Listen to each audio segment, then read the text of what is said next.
My name is Walter Merrick. I'm 81 years old, and these days I live alone in a modest two-bedroom house tucked away in a sleepy cul-de-sac in Rocklin, California. The walls are painted a shade of beige that seems to turn golden in the late afternoon sun, though most days I draw the curtains before it gets that far.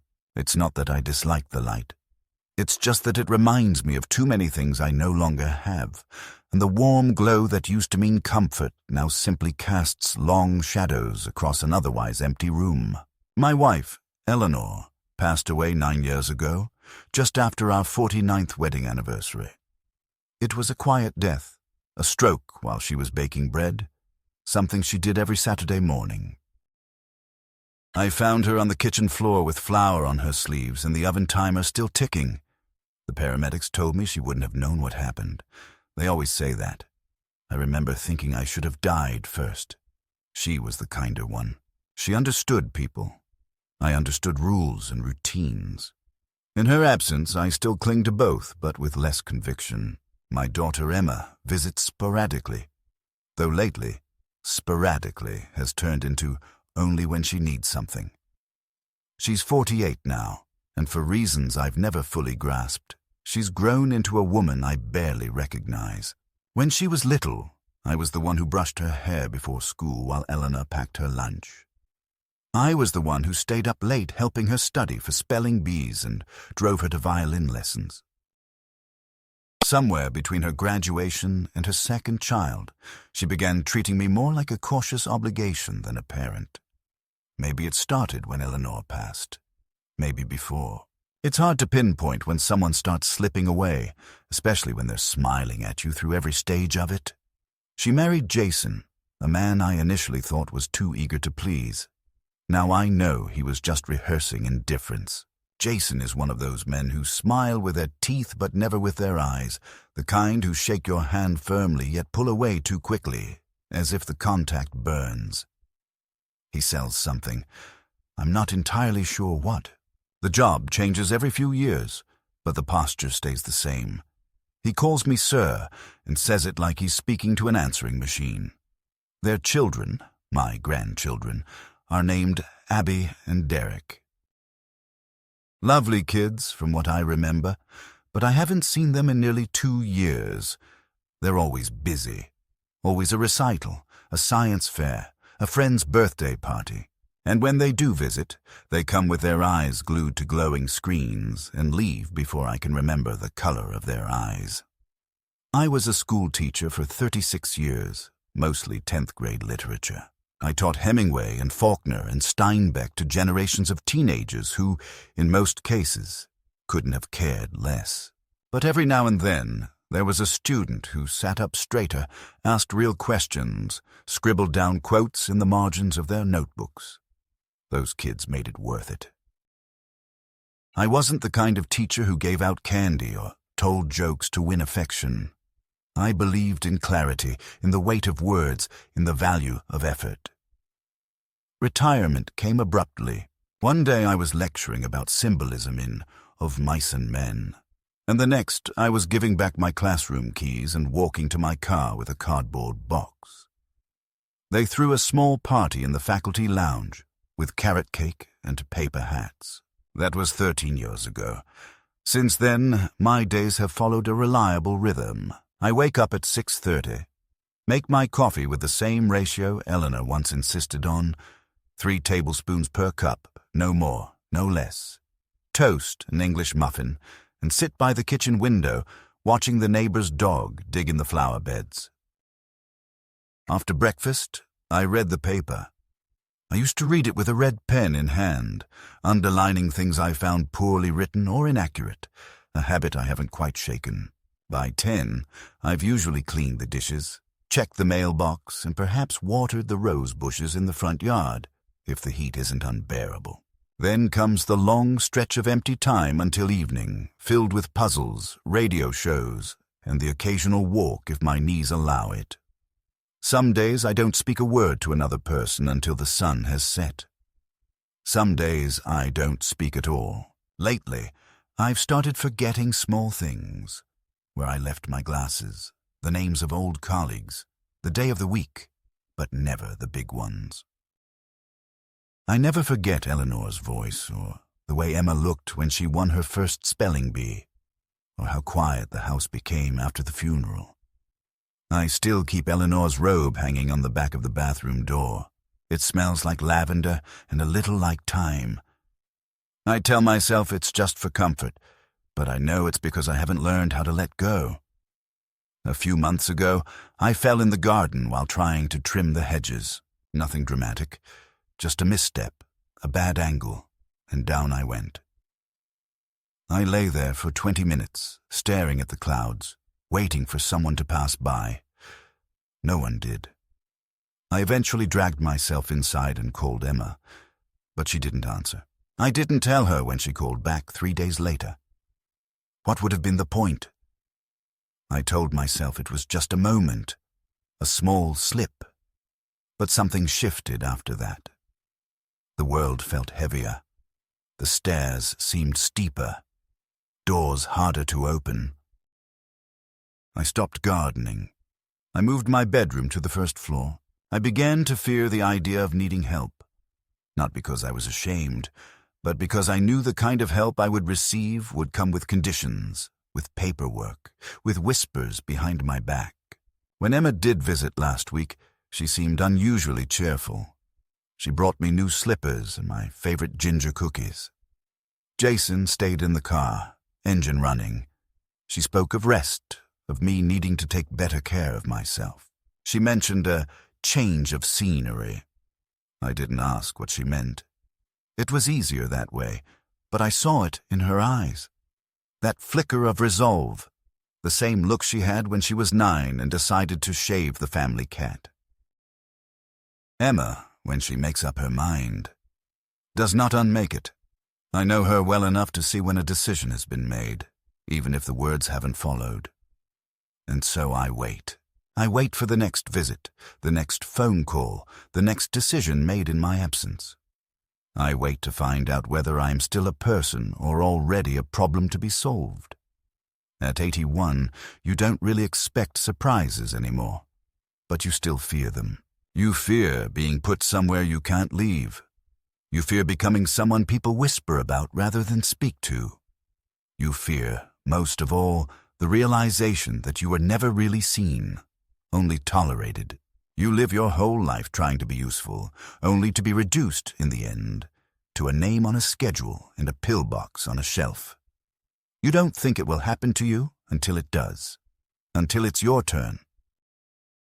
And now, I have the sinking feeling that my turn is coming.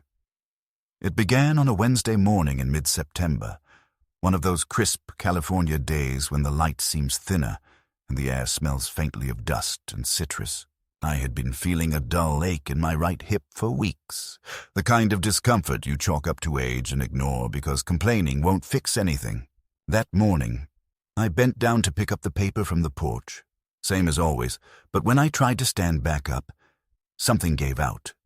A sharp, searing bolt shot down my side, and I fell hard onto the steps. The paper tumbled beside me, fluttering open to the obituary page. I don't remember if I cried out. There was no one around to hear it if I did. I lay there for what felt like an hour, but was probably closer to 10 minutes, trying to assess whether I could crawl to the phone inside. I couldn't. My legs wouldn't cooperate, and every breath felt like I was inhaling hot iron. Eventually, I managed to pull the phone out of the robe pocket I thankfully had on. I called 911, and my voice surprised me. It sounded hoarse, unfamiliar, like gravel poured from an old jar.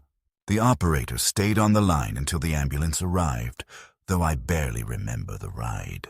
I recall only the ceiling lights passing above me like blinking stars, the antiseptic smell that filled my nostrils, and the paramedic's voice saying something about a probable fracture. At the hospital, they confirmed it. A fractured femoral neck, a bad one. Surgery was required immediately. I remember the nurse, a young man named Dale, asking if I had family he should notify. I gave him Emma's number, even as I felt a tremor of hesitation. He thanked me, left the room, and within half an hour, Emma was there. She walked into the recovery room with Jason in a tow, both of them dressed like they had come from a business meeting. She didn't cry, didn't gasp, just frowned slightly and came to the side of my bed. "Oh, Dad," she said, her tone hovering somewhere between concern and inconvenience. Jason stood at the foot of the bed, arms folded, eyes scanning the monitor as if it were a stock ticker. Emma squeezed my hand briefly, told me not to worry, that everything would be fine, that they'd stay nearby for a few days while I got my bearings. At first I was grateful. It felt like perhaps, just perhaps, the fall had jolted something in them, an old memory of obligation, or better yet, affection. They brought me a few of my belongings: slippers, my robe, Eleanor's photo in a small silver frame. Jason arranged for a private room and mentioned something about using points from his travel rewards program. Emma sat beside me and read aloud from the newspaper, just like Eleanor used to. I was groggy from the medication, but I remember thinking maybe I had misjudged them. Maybe they just needed a reminder. Maybe this accident would bring us closer. Hope is a funny thing. It slips in when you least expect it and sits quietly until it's proven foolish. The shift came quickly. On the third morning, I woke up to find Emma wasn't in the room. I waited through breakfast, thinking she had gone to get coffee. By noon, when neither she nor Jason had appeared, I started to worry. I called her cell, no answer. I called again, voicemail. By late afternoon, the nurse came in with a folded note. "Your daughter left this for you," she said, then added in a tone meant to be soothing. She said it was important. The handwriting on the note was Emma's, meticulous and rounded, just like when she was 12 and wrote me thank you cards, but the words were curt. "Dad, we had to leave for a much-needed vacation. You'll be safe here, don't worry. Take this time to rest. We'll be back in 2 weeks. Love, Emma." No explanation. No address. No emergency contact. Just that. I read the note 3 times, hoping it would change, hoping there was more on the back, some clue that this was a joke or a test, or even a misunderstanding. But it wasn't. They were gone, and they had left me here, alone, freshly post-op, still in pain, with no plan, no timeline, no sense of who to call if something went wrong. I asked the nurse if they had said where they were going. She shook her head. They just mentioned they'd be unreachable for a while. "International, maybe," she said with a shrug. "But don't worry, we'll take good care of you." That phrase, "we'll take good care of you," landed in my chest like a hammer wrapped in gauze. I've heard it before. It's the phrase people say before they hand you over to strangers in uniforms who call you by your last name and speak to you like a child. It's the phrase people use when they're washing their hands of you. I didn't know how to respond. I didn't want to cause a scene, and what could I do anyway? My leg was stapled shut, my mobility reduced to a walker I could barely reach without assistance. So I thanked the nurse and said I was tired, and when she left, I stared at the ceiling for hours, listening to the hum of the fluorescent lights, trying to remember the last time my daughter hugged me without obligation. That night, a social worker came to visit. Her name was Marlene, a soft-spoken woman in her 60s with tired eyes and a clipboard she held like a shield. She explained that Emma had requested a temporary guardianship arrangement so that decisions could be made without delays. The paperwork, she assured me, was standard and reversible. I asked if I'd signed anything. She said not yet. That word, "yet," struck me. It implied a trajectory I hadn't agreed to.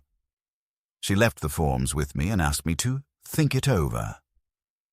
The next day, I overheard 2 nurses talking outside my door. His daughter said he's been getting forgetful, one said. Might be early onset.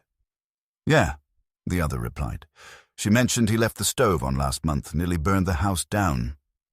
I wanted to scream. I wanted to call them in and demand where they got that information, who told them that lie. But I stayed quiet. I couldn't risk sounding irrational. That would only help their case. I spent the rest of the day turning the note over in my hand, again and again, the edges softening, the ink smudging. The betrayal wasn't loud. It didn't shout or slap. It whispered, slowly and insidiously. It said, "You're not worth delaying a vacation for. You're not someone we stay behind for. You're just an inconvenience now." That night, I couldn't sleep. I stared at Eleanor's photo on the nightstand and whispered, "They left me, Ellie. They left me like an unwanted suitcase on a station platform." The only response was the soft beep of the heart monitor and the distant echo of another patient groaning down the hall. I didn't cry. Not then. But something broke, quietly, irreparably, and I knew, without a doubt, that whatever came next would not be about healing. It would be about reclaiming, about taking back what they thought they could quietly erase. I didn't know how yet, but I knew this.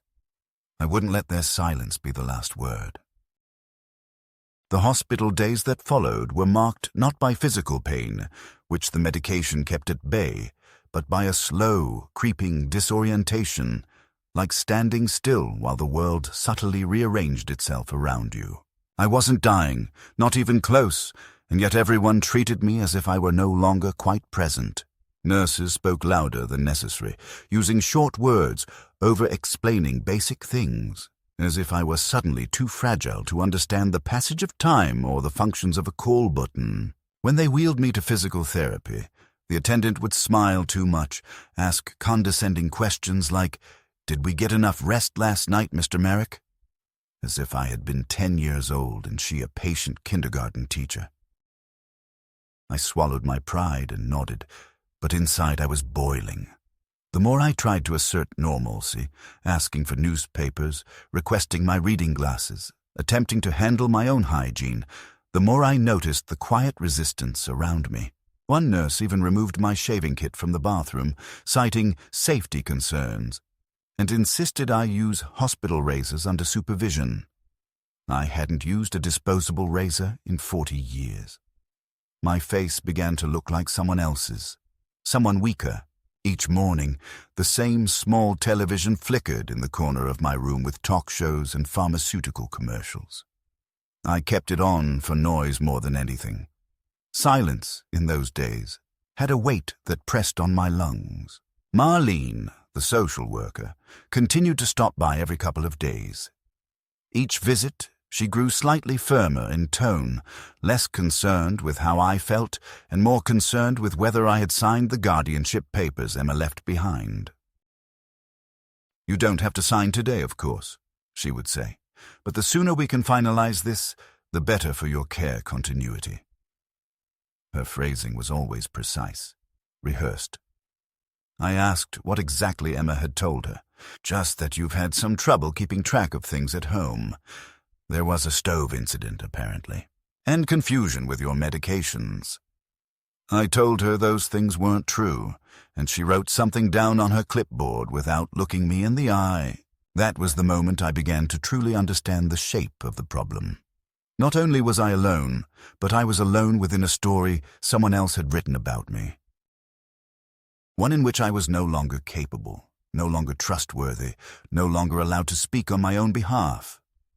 I was a character being managed, a liability with sentimental value.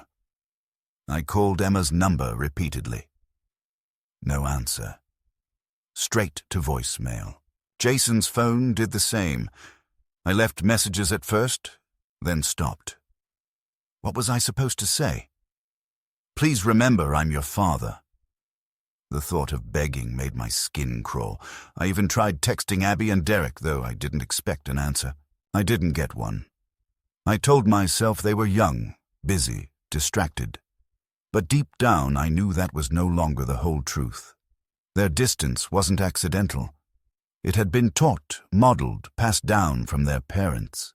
They had learned, without being told, that I was a man to be tolerated on holidays, remembered in Christmas cards, but not someone who mattered when choices had to be made. One afternoon, while flipping through the hospital's in-room information folder, I noticed an unsigned directive listing Jason as my medical proxy. That document hadn't existed before. I had never consented to it. I buzzed the nurse, asked who had added it. She seemed flustered, said it must have come from the family. I demanded to see the original. Later that day, Marlene returned with a copy, smiling that same bureaucratic smile.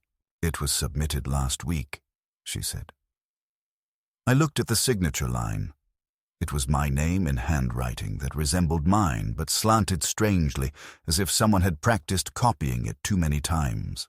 "I never signed this," I said, my voice rising despite myself. "This is a forgery." Marlene blinked again, then scribbled on her clipboard. "I understand," she said flatly. "But unless we have a legal challenge, this remains in effect." I lay awake that night staring at the ceiling tiles, feeling my heart thudding like a drum inside my chest. Not out of fear exactly, but fury. They had forged my signature. They had named Jason as the person responsible for my health. A man who hadn't looked me in the eyes in 5 years was now in a position to make decisions about my life and death. What was next? Selling the house? Freezing my accounts? Declaring me unfit? I realized that I was being slowly erased, not with malice exactly, but with the quiet efficiency of people who considered me already gone, a burden to be managed, a problem to solve behind closed doors. That was when the decision crystallized inside me like ice forming on glass. I had to get out of that hospital. I had to reclaim whatever was left of my autonomy before it became a memory. The next morning, I called Alan Sherman, an old friend and former colleague who had retired from practicing law several years back. We hadn't spoken in a while, but he answered on the second ring. I told him everything in careful detail. He listened without interrupting, then said quietly, "That's elder abuse, Walt. It's real, and it's happening more and more. But we can fight it. First, we need to get you assessed by an independent physician. Then we'll revoke any unauthorized documents and secure power of attorney back in your name. Can you hold on for a few days?" I said I could. I told no one about the call. Over the next week, I began documenting everything. I kept a small notepad under my pillow and jotted down every interaction, every name, every detail I could recall about Emma and Jason's actions. I wrote down the date I was left alone, the time of the nurse's visit, the words used by Marlene, the strange behavior of staff. I even wrote about the way other patients looked at me, how some of them, though more infirm than I, received flowers, visits, laughter, attention. I had nothing but silence and the fading echo of a family I thought I still had. On the 7th day after the surgery, I was discharged, not into a rehabilitation facility, not into home care, but back to my house, alone, with a walker and a bottle of painkillers. A nurse named Cynthia drove me there in a transport van. She was kind enough, asked if I had food in the fridge. I lied and said yes. She left me with a list of emergency contacts, none of which included Emma. The moment the door shut behind me, I stood in the middle of my living room and realized I was in a house filled with traps. Stairs I could barely climb, a kitchen I couldn't cook in, bathrooms that now seemed dangerous. But it was mine, and that made all the difference. I sat in my armchair, the same one I had read stories to Emma in when she was a girl, and looked at the walls, at the photographs, at Eleanor's shawl still folded on the back of the couch. I was tired, yes, but not defeated. Somewhere inside me, the teacher in me, the man who had once explained Shakespeare's Lear to skeptical teenagers, was waking up. Betrayal, I told myself, comes not from enemies but from those who know your name, who use it when they hurt you. and that is the hardest betrayal of all. But Leah had nothing left. I still did. I had time, I had will, and more than anything I had the truth. And I was going to use it. The house was colder than I remembered. Or maybe it was just me. Thinner, more brittle than I used to be, the heat of indignation starting to burn at a lower flame. That first evening home, I sat in silence for hours, watching the shadows move along the walls like old memories that refused to leave. Everything was exactly where I had left it. The cushion with the dent of my spine on the armchair, the bookshelf with the dog-eared copy of The Old Man and the Sea. Eleanor's teacup still hanging above the stove as if she might walk in and fill it. But the silence now felt more threatening, like something pressing in. I hadn't heard from Emma in 10 days, not a call, not a message. When I checked my mailbox the next morning, I found a thick envelope from a legal office I didn't recognize. Inside were documents confirming that Emma had filed a petition for permanent guardianship, citing cognitive decline and episodes of disorientation. Attached were statements from 2 individuals who claimed to have witnessed me exhibiting confusion and forgetfulness. Neither name belonged to any doctor I had ever met. One was, apparently, a neighbor. The other was an in-home nurse I had never employed. I read the papers slowly, deliberately, and when I finished, I placed them on the coffee table and just stared at them for several minutes, trying to understand how far they were willing to go. This wasn't concern. This wasn't love warped by panic. This was something colder, strategic, legal. I wasn't their father anymore. I was an asset, a risk, a thing to be managed or removed. That afternoon I called Alan again and told him about the documents. His voice was steady but sharper this time. "This changes the game," he said. "If they've filed in court, we need to respond immediately. I'll prepare a counter-petition and I'll schedule a neuropsychological evaluation for you. We'll get a report from a licensed doctor, someone objective. But Walter, you need to be prepared. This could get ugly. If they're fabricating witnesses, they might fabricate other things too." I nodded, though he couldn't see me. "I'm prepared," I said. "I'm done waiting for them to come around." The next day, I took the city bus to the nearest notary office and revoked any previously granted powers of attorney. It was difficult. Boarding the bus with a walker, managing the steps, the stairs, but I did it. It took most of the morning. Then I stopped by the bank, met with the branch manager I'd known for years, and removed Emma's name from all my accounts. She had once been listed as a joint holder for convenience, but I realized now that convenience had become vulnerability. I closed the savings account she had access to, opened a new one, and transferred everything. I asked to be notified immediately if any withdrawal attempts were made using her credentials. The manager looked surprised but didn't ask questions. Perhaps she'd seen this before. Perhaps I wasn't the first. The neuropsychologist appointment was the following week. I was nervous, more than I expected to be. It wasn't that I feared the results, but the idea of sitting across from someone who could, with a few marks of a pen, decide whether my mind was still mine, whether my memories, my sense of self, my judgment were still valid, was terrifying. The doctor was younger than I expected, maybe in his 40s, with the tired eyes of someone who had heard every version of the phrase, "I'm fine," and learned not to believe it. But he was kind, methodical. We spoke for nearly 3 hours.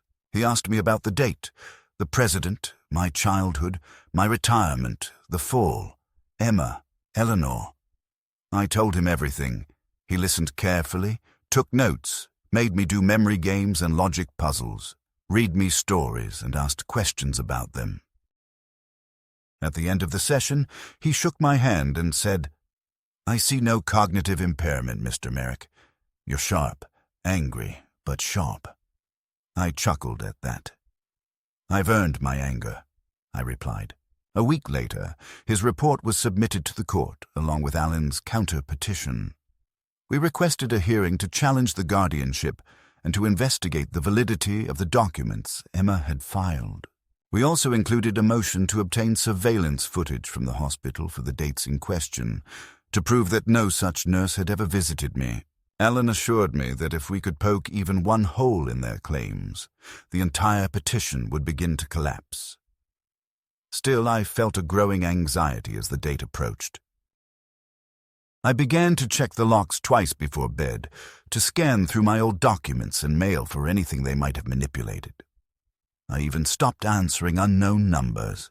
The trust I had once extended so easily to my daughter had curdled into suspicion, and that feeling, more than the pain in my hip, more than the surgical scar, was what truly told me I had entered a different stage of life, one where your name alone is no longer enough to protect you. One where blood ties don't guarantee decency. I didn't sleep the night before the hearing. I sat by the window, the old one in the living room that looked out over the empty cul-de-sac, and watched the streetlights flicker against the pavement. A neighbor's cat crossed the road slowly, unconcerned. The world outside was unchanged, peaceful, while my world inside was tightening like a vice. I looked at the framed photo of Eleanor on the mantel and said aloud, "They thought I wouldn't fight." And in that moment, I wasn't afraid. I wasn't even tired. I was just ready to speak, to defend, to reclaim, not just my legal rights, but the version of myself they had tried to write out of the story. The courtroom was colder than I expected, not just from the air conditioning that hummed above like a distant drone, but from the silence that settled around me the moment I was wheeled in. I say wheeled in because Alan insisted on bringing a transport chair, worried that the slow, halting gait of my healing hip would be misinterpreted as further frailty. I hated that chair. It wasn't pain that put me in it. It was optics. Image. Strategy. The way I looked had suddenly become more important than who I was. Alan pushed me through the hallway past strangers in suits, some typing on phones, others shuffling paper. I didn't recognize the woman who stood beside Emma, but I assumed she was the lawyer, young, confident, polished in the way people are when they think the facts are already in their favor. Jason sat behind them in the gallery row, arms crossed, his eyes darting toward me briefly before looking away. I don't think he expected me to be there. Not really. I think, deep down, he believed I'd fade away quietly, swallowed by the red tape and the weight of their false kindness. But I hadn't, and I was here. The hearing was brief as these things go. Alan spoke with clarity and restraint, laying out the timeline of events, the contradictions in the filed documents, the lack of legitimate witnesses, the forged signature. He presented the neuropsychological report in careful detail, emphasizing phrases like fully competent, no signs of cognitive deterioration, and able to manage own affairs. I sat there watching Emma's face, hoping for something. Regret, shame, even anger, but she kept the same tight-lipped expression, eyes forward, only blinking when Alan said the word forgery. Jason looked more rattled than she did. At one point, he leaned in and whispered something to her, but she didn't respond. When their lawyer spoke, she did so with practiced concern, suggesting that while Emma may have been overzealous, her actions stemmed from a deep love and worry for her father. She cited the fall, the hospital stay, the supposed confusion during recovery. But then Alan played a video, a security clip from the hospital hallway, time-stamped, showing that no in-home nurse ever entered my room on the days in question. The judge's eyes narrowed. The courtroom was silent. The ruling was swift. The guardianship petition was denied. The forged signature was acknowledged, but since no money had changed hands yet, the judge opted not to refer it for criminal investigation. A family matter, she said, best handled outside criminal court. I wanted to object, to demand. Consequences, but Alan placed a hand on my arm and gave me a look that said, "Let it go, for now." Afterward, Emma and Jason left without speaking to me. I watched them walk down the hallway, their steps brisk, almost defiant. I wondered what they would tell the children. That their grandfather had gone mad, that he had turned on them, or perhaps, worst of all, that none of this had happened at all. The next week I filed a formal motion to challenge all remaining access Emma had to my financial accounts, pension, insurance, and medical records. Alan helped me draw up letters to each institution, enclosing the court's ruling and instructions to consider any future contact from Emma as unauthorized. I reopened my safe and checked the house deed, mortgage records, and insurance policies. Everything was still intact, but it struck me how easy it would have been to lose all of it, how close I'd come to being erased. That realization didn't leave me for days. I'd walk from room to room in my home, touching furniture, opening drawers, as if reassuring myself that these things were still mine, that my life hadn't yet been fully rewritten. And yet, part of it had. My relationship with Emma, my only child, was gone. Even if she came back tomorrow and wept apologies at my doorstep, I would never unhear her silence in the hospital. I would never forget the note she left instead of a conversation. And then something else arrived. A notice from the county clerk's office. It was about my house. A notice of intent to transfer ownership had been filed, dated during my hospital stay. It listed Jason as the proposed recipient. My signature was on the form. Another forgery. I sat at the kitchen table with that notice in front of me for nearly an hour, unable to move. They had planned everything. While I lay in a hospital bed recovering from surgery, they were preparing to take the last thing I owned outright. My house.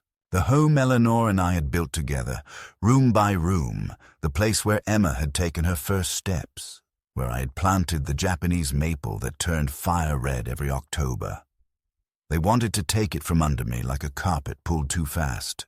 That day I didn't call Alan. I didn't call anyone. I simply stood, walked slowly to the liquor cabinet I rarely opened, and poured myself a glass of scotch. I drank it without ice, the burn traveling down my chest like a match dragged along dry wood. I had tried the polite way. I had defended. Now it was time to reclaim. The next day I called a real estate attorney and explained the situation. He was cautious but helpful. We reviewed the deed together. I had inherited full ownership after Eleanor passed. No one else had claim. The transfer request was legally void without notarized consent. But the very fact that it had been filed meant they had intended to follow through. If I had died, or if the court had approved their guardianship, they would have completed the transfer. My home, my money, my history, gone with a pen stroke. It was then that I decided I wouldn't just block their access. I would strip it, remove every last thread that tied them to my life. I drafted a new will. I rewrote my power of attorney. I closed the college savings accounts I had quietly funded for Abby and Derek for years. Not $1 had ever been thanked. Not one phone call, not one birthday card. I transferred the funds into a charitable trust in Eleanor's name, one that would sponsor underprivileged students in the school district where I had taught. A part of me trembled with the finality of it all. But another part, the part that had lain helpless on cold hospital sheets while strangers whispered about my sanity, felt nothing but steel. Then came the confrontation. They returned. I don't know how they found out I had revoked everything. Perhaps the bank called them. Perhaps they tried to log into an account and failed. All I know is one afternoon, while I sat reading by the window, a black SUV pulled into the driveway. Jason stepped out first. Emma followed. She was thinner than I remembered, or maybe just older. She came up to the door and knocked, gently, as if still unsure of her standing. I opened it and said nothing. She asked to come in. I stood aside. She sat on the couch without waiting for an invitation. Jason remained standing. "We heard about the hearing," she said, "and the accounts, and the trust." I nodded. She continued, "You didn't even talk to us, Dad. You didn't give us a chance to explain." I looked at her for a long moment. "Explain what?" I asked. "That you forged my name? That you left me alone in a hospital to go wine tasting in Napa while filing petitions to take control of my life?" She flinched at that. Jason spoke up. "We were trying to protect you. You were confused. You were a fall risk. We were scared." "No," I said, my voice calm, steady. "You were opportunists, and you got caught." Emma's eyes filled with tears. "So that's it? You're cutting us off?" I shook my head. "You cut yourselves off the moment you decided I was easier to manage than to love." They didn't argue. They didn't apologize. They left. Quietly. I watched them walk back to the SUV and drive away. And when the car disappeared around the corner, I sat back down and felt, for the first time in months, peace. Not the peace of resolution, not the peace of forgiveness, but the peace of distance, the knowledge that while I had lost something irreversible, I had also reclaimed something irreplaceable, myself. After they left that day, after the confrontation that should have burned a hole through the floor and instead just quietly darkened the air, I didn't move from my chair for a long time. I sat by the window as dusk crawled in, feeling the weight of everything I'd just said and everything I'd chosen to leave unsaid. There was no victory in it, no celebration. Only the dull ache of confirmation that the people I had once trusted more than anyone else had not simply made a mistake, had not merely panicked or misunderstood, but had acted with full knowledge and calculation. They had wagered that I was too old, too soft, too tired to fight back. And in doing so, they had forced me to become someone I never wanted to be, a man who had to outmaneuver his own daughter just to keep what was already his. But there was no time to linger in reflection. The motion to remove their names from any remaining property or financial entanglement was still in process, and I received notice from the bank's fraud department that an attempt had been made to withdraw funds using one of the old authorizations that thankfully had already been revoked. Alan advised me to formally press charges. He said we had enough for a case of financial elder abuse, but I declined. I told him it wasn't about punishment anymore. It was about removal, about protection, about sealing every last exit that led from their world into mine. 2 weeks later, the last legal documents were finalized. My estate had been fully restructured. My will now named no family members. The trust bearing Eleanor's name had been funded and activated. I received confirmation that all accounts were secured. All authorizations purged. I changed my phone number, updated all mailing addresses, and registered for a private mailbox service under a different name. I wasn't hiding exactly, but I was retreating, not in defeat, but in defense of the quiet I had spent my whole life trying to preserve. Then, one Thursday morning, the final nail arrived in the form of a letter. Not from Emma, but from an attorney representing her. It was a request for mediation. They wanted to discuss the emotional and financial harm caused by recent actions and reach an amicable resolution. I didn't respond. I didn't even open the full envelope. I dropped it in the shredder and watched it disappear, strip by strip, a perfect metaphor for what remained between us. There was nothing to discuss. Not anymore. And yet, something still hovered over me. Not regret, not fear, but a strange kind of tension, like the final note of a song that refuses to resolve. I realized it wasn't over until I confronted the part of myself that had allowed this to happen in the first place. I had given them too much trust for too long. I had ignored the signs, softened the red flags, told myself stories about loyalty and legacy, when what I should have been paying attention to was behavior. My behavior. My complicity in the slow erosion of my own autonomy. It wasn't just Emma's fault. I had enabled her, trained her to believe I would always yield, and I had done it in the name of love. So I made one final appointment. Not with Alan, not with any court, but with a counselor, someone outside the storm. Her name was Dr. Ling, a quiet woman in her 50s with clear eyes and the kind of silence that makes you feel listened to even before you speak. I told her everything, not just the facts, but the failures, the years of small concessions, the way I allowed myself to become a footnote in my own story. And when I was done, she didn't offer platitudes. She didn't tell me I had done the right thing or that forgiveness was the next step. She simply said, "You reclaimed your name. That matters." I nodded. It did matter. But it still hurt. The following week I received a voicemail from Abby, my granddaughter. Her voice was careful, tentative. She said she had heard there was drama and that her mother was really upset, but that she missed me and wanted to talk. She left her number. I listened to that message 3 times. Then I deleted it. Not because I was angry, but because I knew that call wouldn't be about connection. It would be about allegiance, about trying to pull me back into the version of the family they were trying to preserve.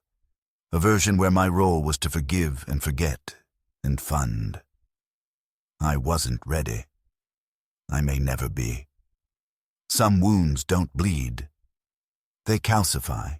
Then, one morning, the maple tree in the front yard began to turn.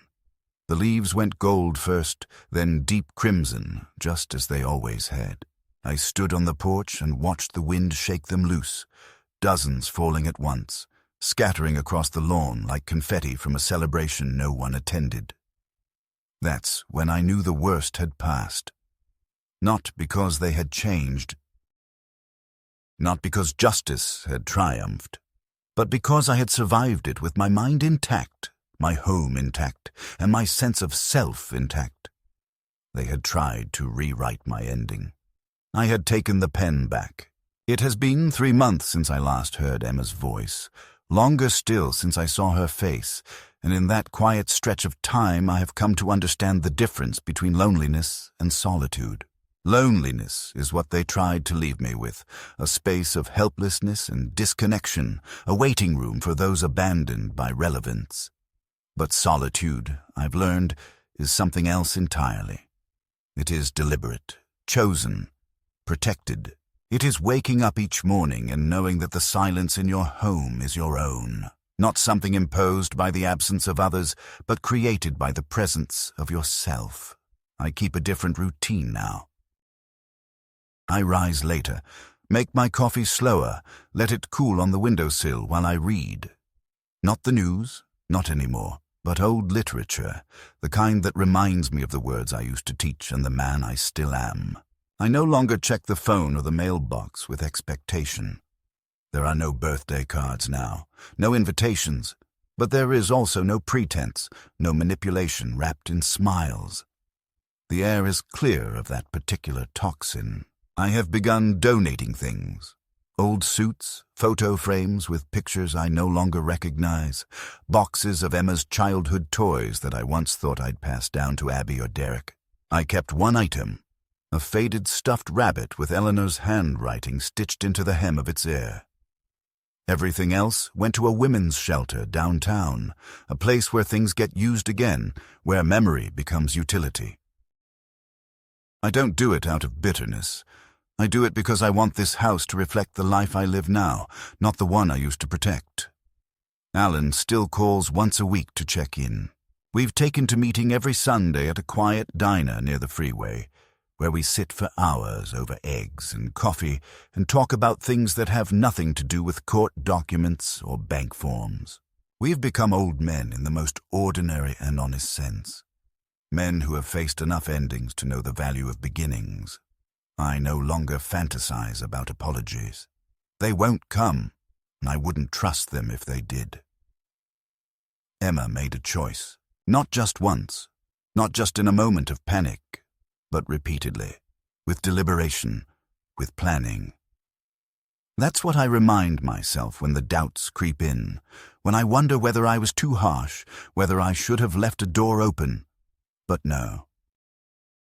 There are doors that, once sealed, must remain closed, not out of vengeance, but out of self-respect. I gave her everything I knew how to give, and she used it as scaffolding for betrayal. You don't repair from that. You rebuild elsewhere. I have written a letter to Eleanor. Not to send, of course, but to speak what I never said aloud. I told her about what happened, how it broke something sacred, how it forced me to become harder, sharper, lonelier.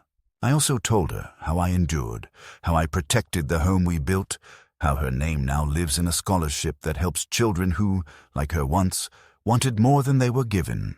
I placed the letter in her old recipe box, tucked beneath the one for lemon scones. I don't read it. I don't need to. I just like knowing it's there. In the evenings, I walk slowly along the edge of the property, where the fence Eleanor painted still holds the ghost of her brush strokes. The world continues without ceremony. Cars passing, dogs barking, distant laughter from neighbors I've never met. It's not a perfect life. It's not even a particularly joyful one. But it is mine. Undiluted, unmanipulated, and at last, uncompromised. And that, I have come to understand, is enough. They may have tried to erase me, to package me into a version of helplessness that suited their plans, but I stood back up. Not quickly, not without pain, but fully. And no matter what they say, no matter how they rewrite the story to suit their comfort, I was there. I remember. I endured. And I'm still here.